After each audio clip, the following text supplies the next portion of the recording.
All right, Daniel, we were just talking about allergies right now, so you need to let us know when those are going to go away.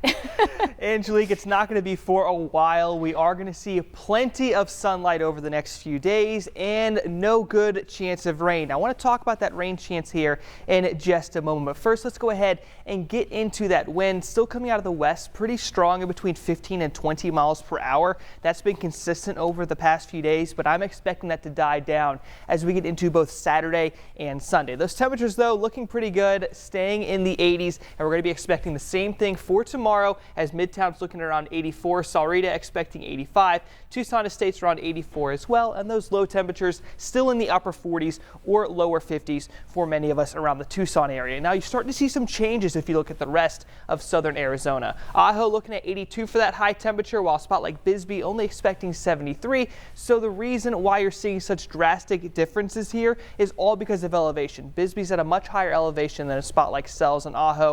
And when you have dry air, that's typically the major impact whenever it does come to those temperatures. So still staying warm over the next few days. Now, what about any rain chances? Well, they're not going to be here anytime soon. The only area of major cloud cover is going to be in portions of Cochise County right here. Other than that, it's all clear near the rest of Pima County, and that's going to be continuing for the next few days as well, as we're not expecting any good chance of rain. But that's going to be changing come next Wednesday. That is when this front's going to begin to move on, and we've been tracking this for a few days already. It started off near the Gulf of Alaska, and as far as rain for us, not really going to be a big system for that. Instead, the cold air is going to be moving in. We're going to be having temperatures dropping well below average, with highs around the upper 70s whenever we get into the day on Wednesday, and then we're going to be around 70 degrees for both next Thursday and next Friday. I know it's a long way off, just keep it in the back of your head, and as far as the rain's concerned, not going to be a major issue here at all. In fact, I think a majority of us out there are going to have less than 1/10 of an inch of rain